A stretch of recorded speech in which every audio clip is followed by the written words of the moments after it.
Hey, what's going on, y'all? Back with another one. Back with another one. Yesterday, man. Shouts out to Ty City and everybody. And yesterday was crazy. I know I did a stream Sunday Madness, and we'll do a stream tomorrow. It's gonna be called Embracing an Independent Thinker. I will say number 13, part 13. Talk about various things to stop thinking about glorified echo chambers and try to dictate people's platforms and things like that. So the good thing is, like, we will talk about part two of the contractualism we mean to cover. I think we read most of the things on that, right? And I think that was the part. Let's see right here. Make sure I'm not over here the full. Yeah, because when we talk about it, the punishment and all that. So we was talking about the punishment and things like that. So we were on. I believe we talked about the desert and I think the negative desert and all that. So we're going to talk about the I'll say the footnotes and the references and things like that. So we're going to talk about number 10, number 11, that's the pickpocketing example revisit, and the conclusion number 12. Yeah, we're going to talk about 10 and 12 on this subject. So number 9, we already talked about the negative desert and things like that. So we already talked about 9 things of it, right? So the 9 things we talked about was the negative desert. We talked about the desert. We talked about the limits of general deterrence, a thought experiment, but a punishment for in the sake of the general deference. This is on Wednesday. We're going to talk about. We already talked about all 9 of these, right? And treating someone as means versus treating someone as mere means. Non-consequentialism. We talked about it in the third, and then number 2, we talked about the Rawls and Scandalon uh section, and then we talked about contractualism introduction. So yeah, so we're going to talk about the negative desert excuse and mitigation, and then number 11 we talk about the pickpocket example revisit and the conclusion. So mainly we're going to talk about those things, right? And that's the thing that you're going to see in so many terms, in so many words. So good things come to wait. So yeah, we here, and we're here now, and we're just gonna expose what's going on. So yeah, and it's just like that's just that's just how it is, and that's just how it is, and that's just how it is.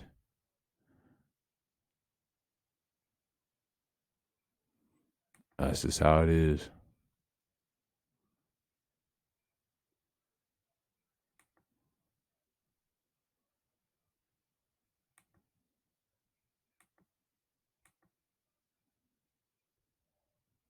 Yeah,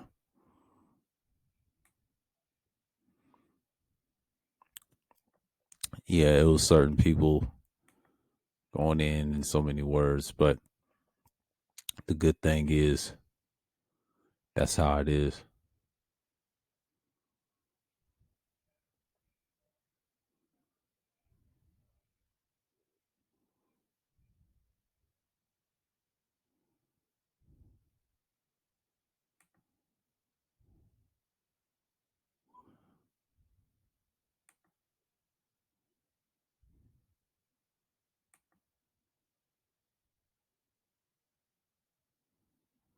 So let's see.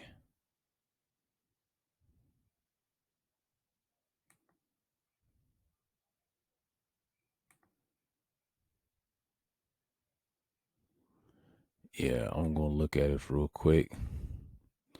But one thing I could say in so many words, like yesterday, I'm glad he addressed the issue. Him and Ramil, they say they cool, but they cool for now. And it's a lot of bullshit. I know someone was triggering doing the stream right now, and I ain't mean to troll the individual. It's just niggas get triggered when you say something in the chat, and they trying to save this thing, and niggas just tight right now, man. They're emotional about this shit. Like, dude, I don't even care for this shit, man. I left that shit last year in March. Y'all over here tripping about the wrong shit and want to cry about shit. So the thing is, when niggas cry about shit, they expect things to change.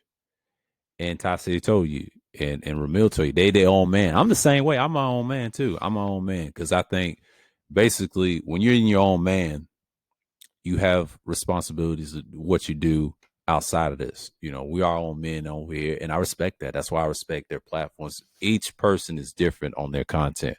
Ramil talks about other stuff. Yeah, he does a little fuckery stuff like that. That don't bother me. You know, he's built for that type of channel, and he deserves it. He's just a content creator that just deals with the entertainment aspect. So, and I look at it like this, man. Like that's him. I'm not mad. And YouTube trying to say today's my channel's birthday. Well, I've been on here for 10 years. So I'm gonna tell you that right now. This particular second channel is 10 years old. Been around a long time. Seen a lot of bullshit. Been on here for decades, and I've yet to see any changes in so many times. You know what I'm saying? But I'm not gonna just say it's a good experience, a little bad there and there. It's an ups and downs. But 10-year anniversary. Been on here for 10 years. And ever since then, yeah, happy birthday to the channel. 10 years ago process, a lot of building, a lot of grinding, and it's not easy. You know, get to 1,000 is not easy. I left this shit and dipped.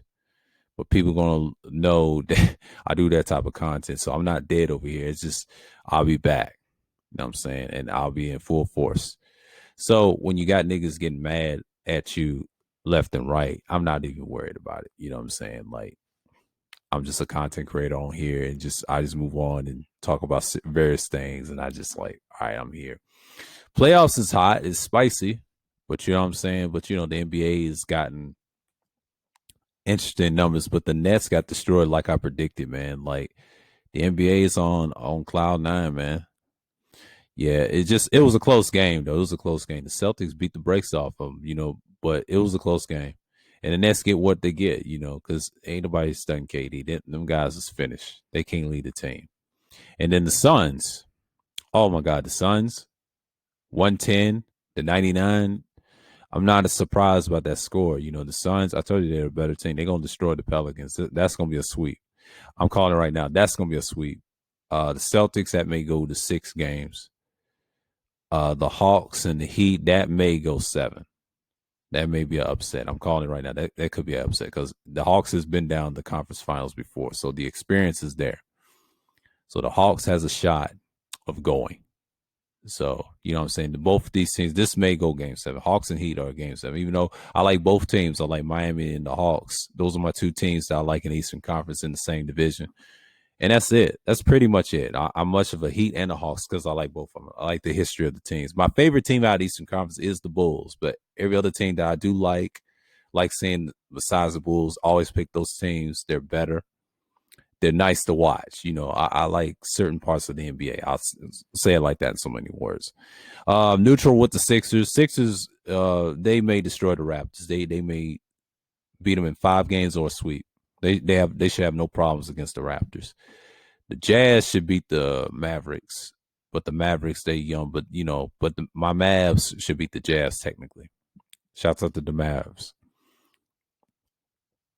So yeah, man, we saw what we saw yesterday, and it is what it is. And the Saturday's game, the Warriors, of course, and you know, all game ones, right? Well, tonight is 7:30, 8:30. Tomorrow will be the Hawks. Today at 10 is the Warriors. Okay, so it's several games on the 7:30, 8:30. Yeah, 3 games. Yeah, so the playoffs is very interesting, man. Like it's an interesting time we're in, and I enjoy it like everything else. But yeah, but back to the situation at hand. You know, of course, Taz was in that chat room again.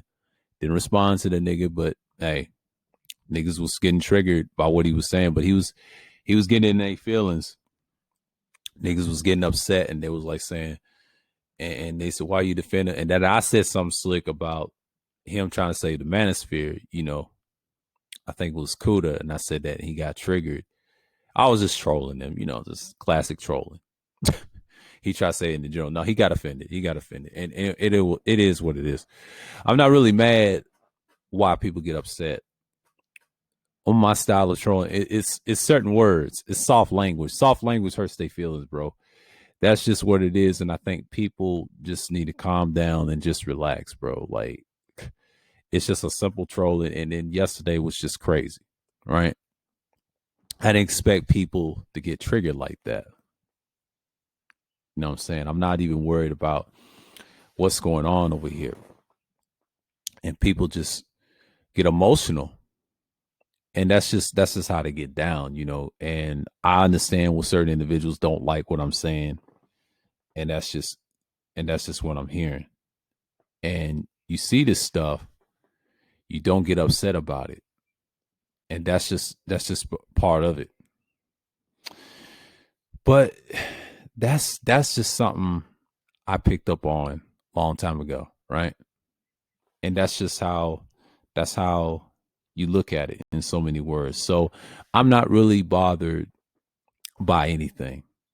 So, people just get upset over everything, because what's going on, the Frank James, the Brian Solange. That was the whole topic last week because he was, a particular website and niggas didn't really care. And I saw a lot of content yesterday. It was crazy. But shouts out to Sexy Red. She had a good topic. It was a little, she said it had fun. But we saw old boy came back from Mediterranean. This nigga, Mr. Fittinelli, aka Mr. Fantastic, right? Mr. Fittinelli's a clown, bro. He ain't got no content. He just want to get on there and try to bully Spurgo. That shit didn't work, bro. That shit didn't work, bro. Nigga, you saw me in the chat. You a pussy, man. Come on, man. That George Floyd shit is getting on his nerves. See, I'll troll him about that shit. I'm gonna call him that because that hurts his feelings. He's emotional too. He hates soft language. See, I own niggas, man. Niggas like him, man. It's just like he disgusts me. And I had a dip because I didn't want to hear nothing when he got to say. I said, look at him in this trip. He didn't even respond to the chat. That shows you he's emotional, bro. Like I got these niggas triggered, bro. Like that particular nigga, we already know he's a fuck nigga. That's a fucking coon, man. He just don't want to admit it, but you're in the military acting like a coon, man. Like they had to put him in his paces. It always gonna be fuck you, nigga. I'm always on his head. I'm always gonna troll him. Like I said it on this channel. I take full responsibility for what I said. Fuck that nigga. That nigga's not all that, bro. He's a victim streamer. He's a bitch ass nigga, just like the rest of them. And I can't take these niggas seriously. They all talk shit, but won't do shit in person. Tell you that right now. They suckers, man. And I'm gonna still do my content. Where is theirs? Fuck out of here. And try to make it a popularity contest. Nigga, fuck you and your weak ass content of victim streaming, you bitch ass nigga. All y'all talk about is bitch and complain about women all day. And that's why I say fuck the manosphere, nigga. Y'all ain't men. That shit's dead, bro. Fuck with no sphere, nigga. I'm a content creator. I don't need that bullshit. You niggas need that. I don't need that shit. And you stuck at 3,000, you bitch ass nigga. And try to say, Social Blade and run. No, actually, Social Blade is kind of accurate. And I remember his bitch ass said that too. He said, that's kind of inaccurate. No, that's very accurate, motherfucker. It's very accurate. But but niggas like that, man, like I respect Red for putting him on, but I got something for his ass Thursday. Oh, I got the shots. I'm gonna roast his ass. I'm gonna roast his ass, and that nigga's gonna deal with that. I'm gonna cook that nigga this Thursday. But hey, that's all I got. I'm gonna wrap this up. Peace.